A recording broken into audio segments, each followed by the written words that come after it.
Hey, what's up guys? On today's little video, I'm going to show you how to replace your thermostat on your 2002 to 2010 Ford Explorer. This is the 4.0 liter V6 engine.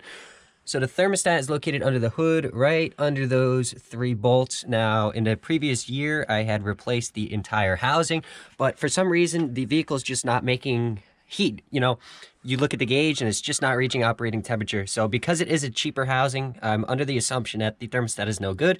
So today I'm going to show you how to replace just the thermostat on your Ford Explorer. Let's get started. We need to drain just enough water out of the engine so that the level is below the thermostat so it doesn't leak all over the place. So on my Explorer, it's a 19mm drain plug, or you could use a pair of channel locks, whatever works best for you. And I'm gonna start emptying it into a clean bucket. Now this one's nice and clean because I do anticipate on reusing the antifreeze. No, I'm not cheap. I just won't see a need to buy new antifreeze if this stuff has been replaced when I had the engine out and is perfectly fine. So I'm gonna drain the antifreeze now.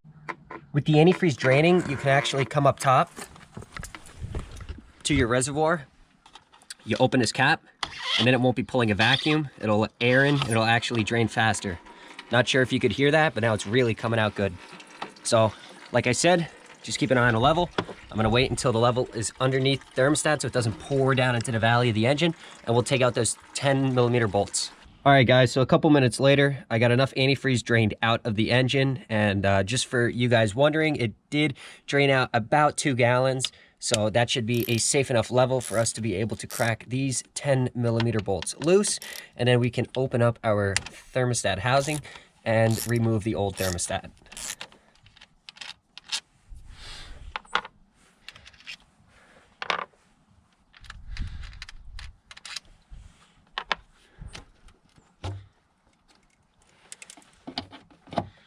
Beautiful. So I'll just keep that hose tucked over there to the side. We can remove our old thermostat as you see here. And look at that. No antifreeze came out because we drained out enough so that it won't go all over the place. So now I'm very carefully going to remove the rubber gasket because I'm going to reuse it. Keep that off to the side. Now I always like to check my old part with my new part. Get them next to each other. And as you can see, it's perfect. So now, just a heads up for you guys. I did go to Advanced Auto Parts to get a thermostat, and they wanted like $30-something for it. It was by a company called Motorad, which is a very good thermostat. This Parts Master one on eBay was about $11, if I remember correctly.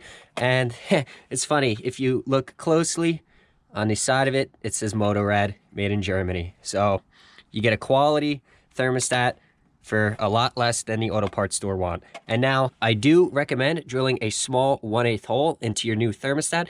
It just allows air to purge out of the engine a lot easier, and you won't get any pockets trapped down in there when you're trying to bleed the system. So what we're gonna do now is we can take our new thermostat, drop it down in there, perfect. Get our O-ring down in there like so, perfect. And from here, it's nice and easy. We could just take our hose, put our hose back over. The dowel pins make it super simple for installation. And we can go ahead, take our 10mm bolts. I don't know the torque spec on this, but I'm gonna go about 9 foot-pounds, which is just hand tight and then a little bit more. Beautiful. And last but not least, we go ahead, get a nice clean funnel and the fluid that was just in the bucket. We can top off our reservoir, and then what I like to do is grab this hose and then you just squeeze it a couple times. It'll burp out some of the air, and then once you've done that, make sure to top it off. We can carefully check for leaks around the housing. Everything looks good, but just to be sure, I'm going to start the truck, let it get to operating temperature, check again, and make sure everything's good to go. So basically, that's it. It took longer to drain the antifreeze out of the radiator than it did to replace the thermostat. So for those of you in Jersey or cold temperatures like I have, you're going down the road and your gauge just isn't right in the middle. Definitely, it's easy enough to replace your thermostat. You'll get your full operating temperature and you'll get the full capacity out of your heat. So I hope you guys enjoyed this video. I'm definitely gonna put out some more videos like this. Just easy stuff that you could do at home with common hand tools. Easy enough. You don't have to pay a mechanic. You could do it yourself. Questions, comments, leave them down below. I answer all the questions you guys have. And I really appreciate 1,600 subscribers. So thank you guys. You guys have been awesome, very loyal. I appreciate you. I respect all of you. So thanks, guys.